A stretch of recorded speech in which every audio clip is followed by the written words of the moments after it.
to get the National Assembly to be very effective, throw in a problem that concerns them.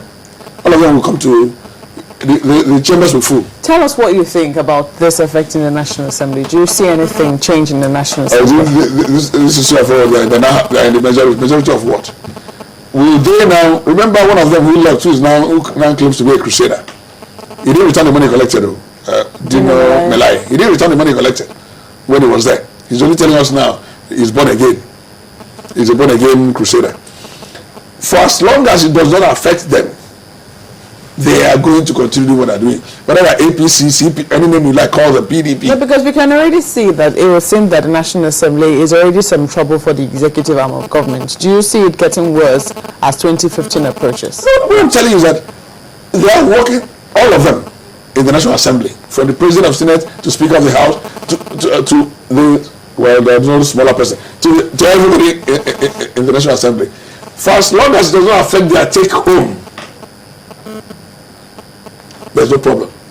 So whether it's APC, CPC, anything, doesn't make any difference. So 2015, they all want to go back to that place. And you know, unlike the executive that have maximum of two terms, they don't have any limit. So they want to struggle to go back there. If BDP doesn't give you the opportunity, like my friend Charles Sodedo, who's in Federal House who's in House of Reps, BDP didn't work for him. He went to APC. And I think he's back. He went back to the House, and so on and so forth. So if APC doesn't work for you, you go to APGA. Yeah, but you already said that the cross-capitation thing affects them. Remember, I'm talking about the election 2015 when they're going back to get re-elected. Yes, but looking at it currently, I mean, we're looking at it up to 2015 and the workings of the House or the Senate currently. Yeah. I mean, what kind of impact do you see it having?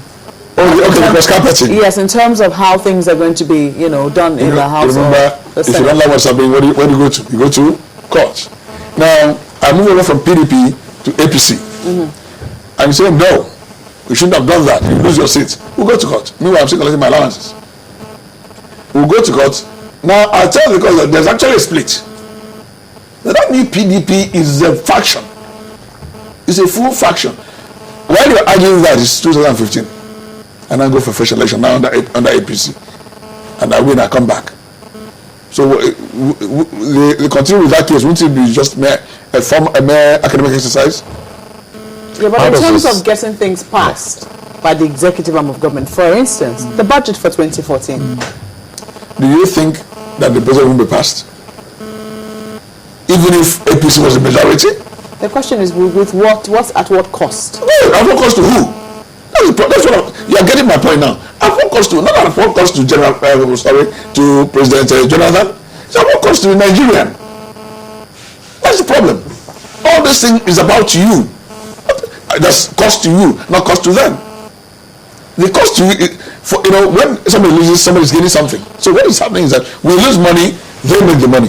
So president comes down because he's not in the majority. They say, you know what? Now I have a brother who has to import petrol. Give him subsidy. That's how I can support you, and so on and so forth. So we lose, they gain. Well, I think this will remain for some time. We hope we get to find out what exactly is happening. And you say this also affects the development of the country when we play politics the way it is being played now. That's why the country is not developing. Well, Kenneth Odidika is a legal practitioner. Many thanks for joining us on Sunrise Daily today. This is all mine. Well, another moment here on Sunrise Daily. We'll be back. Join us again.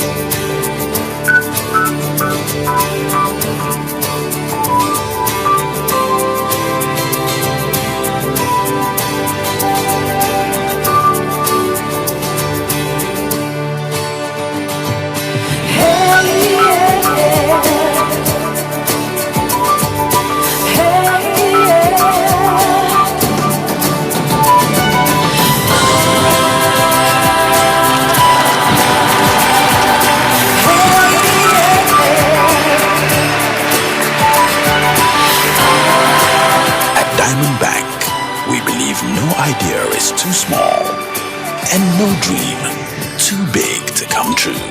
Diamond, your bank.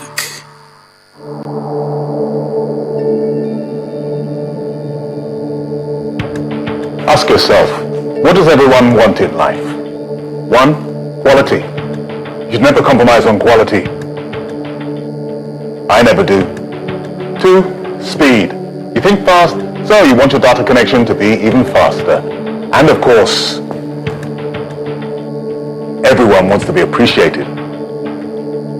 Like free roaming. Now you can receive all your calls for free every time you travel. And enjoy free calls on your birthday to call anyone you want. It's our way of saying we appreciate you because you deserve it. Introducing Etisalat Gem. Join the Etisalat network today and enjoy amazing rewards. Etisalat, now you're talking.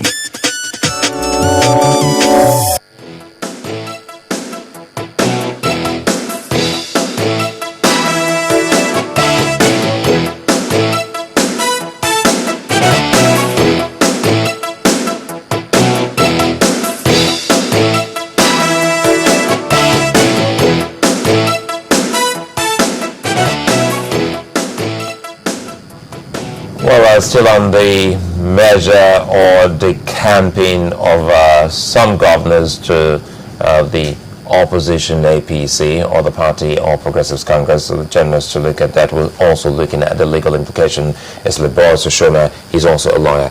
Good morning and thanks for joining us. Good morning. Thanks for having me. Well, we had to look at this with Kenneth Odidika, the political angle as well as the legal angle to all of this, and he did say, well, basically, by our laws, well, the governors and the president, well, can't lose their seats because it is actually not in the Constitution. You can only lose your seat when you're in the House of Assembly or National Assembly. Let's take it from there. What do you think will play out in this new, development, legally speaking? Quickly, let me lay the foundation with the provision of the law. That's section 68, subsection 1, paragraph G. If you permit me to quickly read. Go ahead. A member of the Senate or House of Representatives shall vacate his seat in the House, which is a member if, I'll skip paragraph A to F, paragraph G, being a person whose election to the House was sponsored by a political party, he becomes a member of another political party before the expiration of the period for which that House was elected. Then there is a proviso, provided that his membership of the latter political party is as a result of a division in the political party of which he was a member, or of a merger of two or more political parties or faction of which he was previously sponsored. So what you see played out, they actually laid the foundation for all of this. They knew where they were going, so they had to first and foremost create a faction, create some form of disagreement in the party, because the Constitution says if the party is factionalized, and then so a faction can decide to move to another party, even though as a member of the House. So if you do that, you won't have to vacate your seat. And so what they did first was to create a divide in the party to give this a semblance of, look, there's a problem here, and so we can no longer stay in this marriage called PDP. You had the new PDP and the PDP, and thereafter when it became possible and fertile for them, so they had to leave.